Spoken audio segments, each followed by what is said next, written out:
Indian concept of time and space, समय और अंतरिक्ष की भारतीय अवधारणा। मानवीय चेतना के विकास के साथ समय की अवधारणा में भी परिवर्तन होते रहे हैं। वैदिक युग में जब मानव प्रकृति के सानिध्य में रहकर जीवन यापन करता था, तब प्राकृतिक तत्वों के अस्तित्व को देखकर उसे समय का भी बोध होता था। वह सोचता था जैसे भौतिक पदार्थों का अस्तित्व है, वैसे ही समय का भी अस्तित्व है। समय की प्रतीति सीधे भले ही न हो, परंतु दिन रात, जीवन मृत्यु, धूप छांव को देखकर उसकी सहज उपस्थिति तथा स्वाभाविक परिवर्तन का आभास होता था। तब वह सोचता था इसका संचालन करने वाला कोई विराट स्वरूप है। इसी गुण को मानव ने समय की संज्ञा दी, तो कभी काल कहकर संबोधित किया। समय के साथ घटित घटनाओं को मापने के लिए घंटा, मिनट, सेकंड, पल, सन, संवत जैसे मानक गढ़े। समय रूपी प्रत्यय मानवीय बोध के साथ ही जन्म ले चुका था। समय को उतना ही पुराना माना गया है जितनी सृष्टि। यद्यपि सृष्टि के विकास क्रम में समय की उत्पत्ति जल के बाद मानी गई है। नासदी सूक्त के अनुसार सृष्टि की उत्पत्ति जल से मानी गई है। इस मान्यता के अनुसार सृष्टि निर्माण में सहायक पंच महाभूतों अग्नि, जल, वायु, पृथ्वी, आकाश में जल सर्वप्रथम आया। उसी से बाकी तत्वों का विकास हुआ।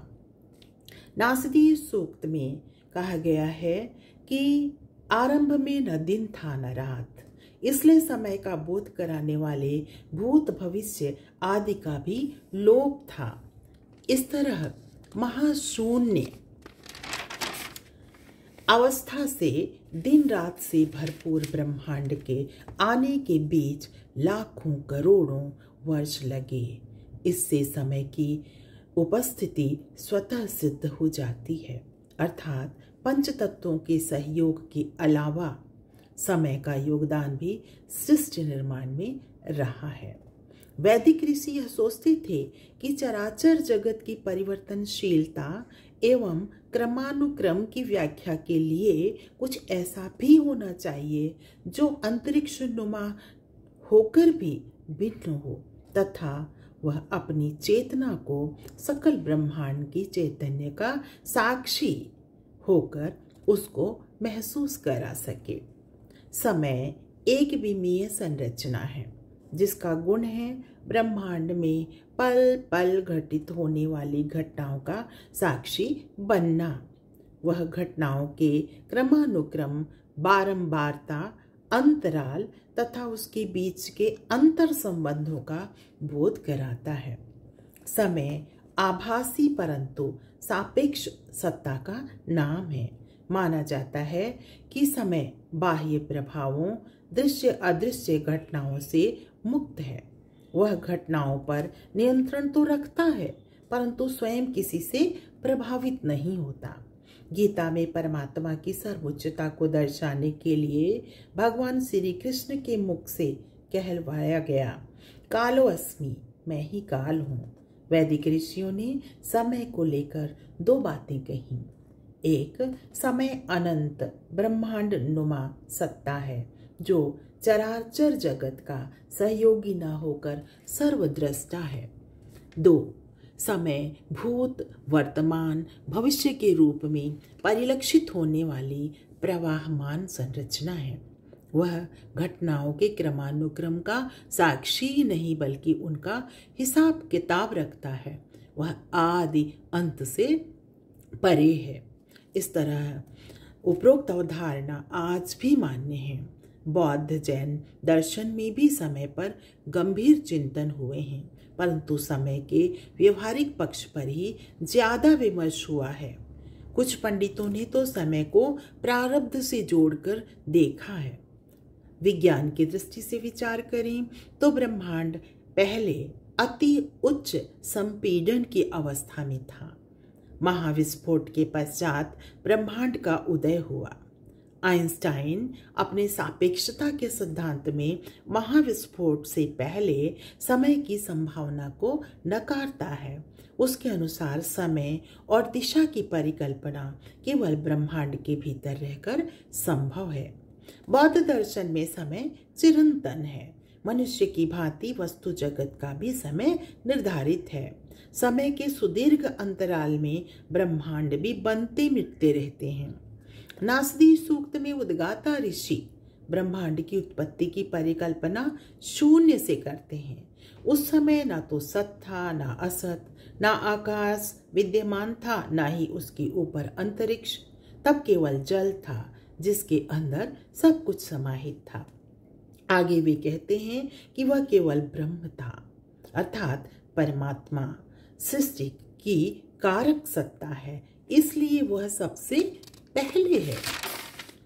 बौद्ध और जैन दर्शन में संसार की समस्त वस्तुओं को जीव और अजीव दो श्रेणियों में रखा गया है। जीव में समस्त प्राणी समुदाय आता है और अजीव में आकाश, पुद्गल, धर्म, अधर्म के अलावा काल को भी सम्मिलित किया गया है। समय विश्व की वह सर्वव्यापक आकृति है जिसके द्वारा संसार की समस्त गतियां सूत्रबद्ध हैं। सर्वदर्शन संग्रह में अंतरिक्ष और काल को समान धर्मा माना गया है। उसके अनुसार अंतरिक्ष और काल सर्वव्यापी हैं।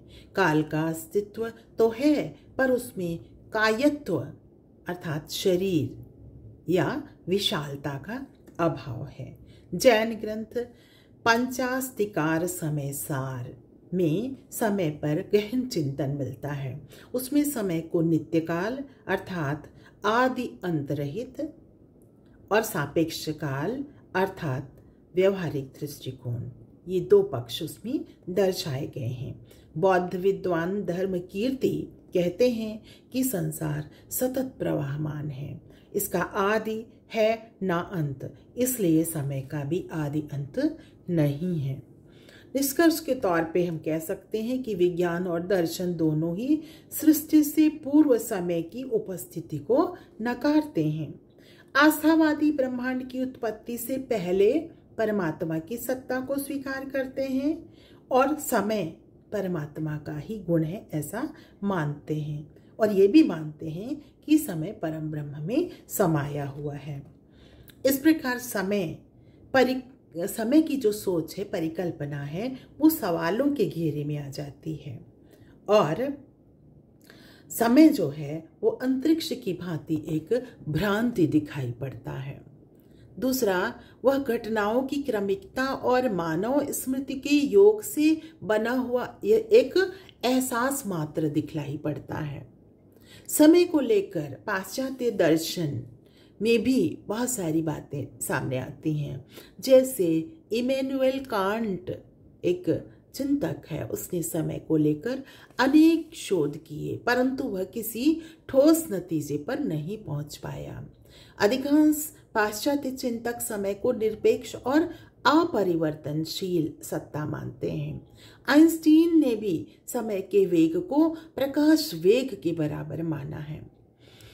पेनरोज और स्टीफन हॉकिंग मानते हैं कि यदि सापेक्षता का सिद्धांत सही है तो परम बिंदु की अवस्था भी होनी चाहिए, जिसमें अनंत घनत्व और दिक्काल कर्वेचर वाले ऐसे बिंदु की परिकल्पना की जाती है जहां से समय की शुरुआत होती है।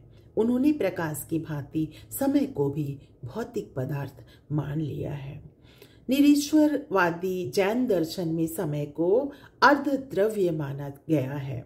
द्रव्य और अर्ध द्रव्य दोनों ही नश्वर माने जाते हैं, अतः समय को भी एक ना एक दिन नष्ट हो जाना चाहिए, ऐसा विचार सामने आता है। निष्कर्ष के तौर पर हम कह सकते हैं कि समय हमारे सामने आज भी एक पहेली के रूप में सामने आता है।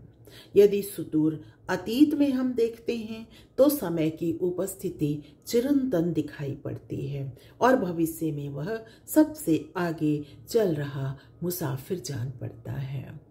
धन्यवाद।